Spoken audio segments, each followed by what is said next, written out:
Ama bakın yerdeki taşlar var, burası da çökebilir. Bir tane de burada var, Orhan abi. Hayır, o geçen seneki Orhan yer o ne? Bu da bu sene. Orhan geçen sene oldu, bura bu sene oldu. Abi ortasında istiyorum yani. Ortası değil de buranın alt yapmışsın. Yani şura. Bak şunun yeri görüyorum. Bak şurayı görüyor musun? Bak hocam gel bak. Orası gidecek zaten belli. Saptaklardan belli. Yok ya burası yeri. Burada şimdi.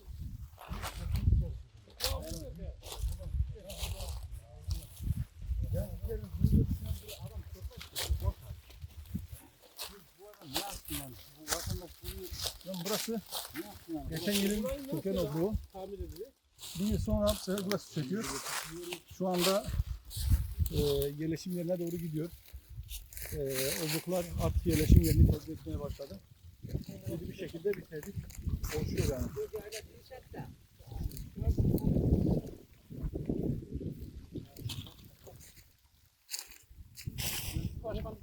Tarihini biliyor musun? Ne zaman? Kaç ay önce? Kaç hafta önce? Bir ay verdi. Burası. Bir ay, hafta. bir ay. Bir ay. Bu yan taraf ne zamandı? Geçen sene mi? Aynen. Sanana aynı aydı içige böyle bu. Geçen sene Eylül ben yedi o aydı içige bu. Bu sene aynı. Türkiye bu tarafta var. Şu Mısır'da köşe. Öbür tarafında da var. Şu Mısır var. Mısır'da köşe artık onda. Orada bir tabi. Onun yanında patates var. Orada var. Şurada çıktı şöyle. Abi gitme. Çok gitme abi. Aşağı taraf boş böyle. İşte başkanımın olduğu yerin altı şu an tamamen boş. Ama orası kuruyor ya.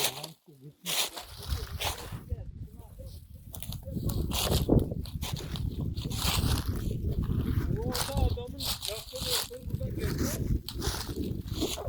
Şimdi olduğu gibi gidecekler. Hatta var.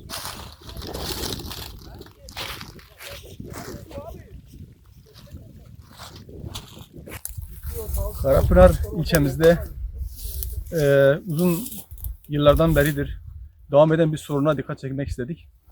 Burada özellikle obrukların oluşumu ve obrukların artık halk için tehlike oluşturmaya başladığını görüyoruz.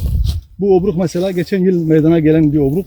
Görüyorsunuz gerçekten çok büyük bir alanı kaplamış ve derinliği de epey var. Bir 10 metre yaklaşık derinliği var. Yandaki obruk da yani bir ay içerisinde oluşmuş. Artık öbür tarafta evler var. Evlere doğru geliyor. Sadece burasıyla alakalı bir mesele. Bunun gibi diğer taraflarda, diğer yerlerde de çok obruklar var.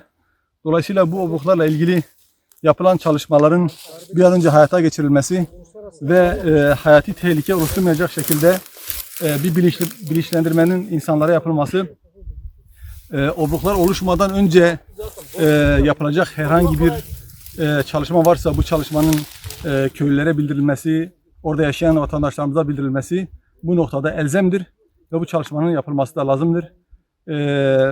Her yıl obrukların sayısı daha fazla artıyor. Bu da özellikle sulamanın yapılması, yine iklim şartlarının gitgide kurak olması, bu kuraklıktan dolayı da yer altındaki suların çekilmesi bu bir sebeptir. Bunlarla ilgili olarak diğer sebepler de güzel bir şekilde araştırılıp bilimsel çalışmalarla ortaya konularak halkımızın bu noktada bilinçlendirilmesi lazım. Evet, halkımız kendine göre bir bilinci var ama bu bilincin bilime dayanması lazım. Üniversitelerimizin bu konudaki araştırmaların halka ulaştırılması lazım ve tedbirlerin alınması lazım. Bu noktada gerekli hassasiyetin gösterilmesini istiyoruz ve bu bölgede gerçekten de bu obrukların oluşumu çok fazla hayatı tehdit ediyor.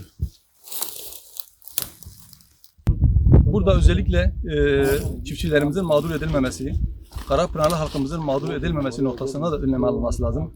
Yani bütün suçu biz kalkıp da halka yüklersek, çiftçimize yüklersek bu da vicdani ve ahlaki bence olmuyor. Dolayısıyla devlet bu konuda planlamaya gitmesi lazım. Halkımızın ihtiyacı kadar mısır bu bölgenin hayvancılığın ihtiyacı kadar, halkımızın kendi ihtiyacı kadar mısır ve şeker pancarı üretilmesi lazım. Bunun dışında üretim fazlası mısırın üretilmemesi lazım. Burada bir suyun kotası olması lazım. Herkes kullandığı suyu kendi ihtiyacına göre yapması lazım. Artı su istemeyen ürünlerin bu ovamızda devlet tarafından desteklenmesi ve çiftçimize kar amaçlı bir şekilde yapılması lazım. Eğer böyle yaparsa çiftçimiz şeker pancarından, mısırdan kazanacağı kazancı orada görürse ona yönelir ve bu sorun da yani belki kökten hal olmaz ama uzun bir zamana yayılır ve bu oluşumlar halkın sağlığını ve hayatını tehlikeye atmaz. Yavaş yavaş oluşur. Zaten şu andaki obrukların bir kısmı belki 100 yıl, 200 yıl, 500 yıl önce olmuş obruklar.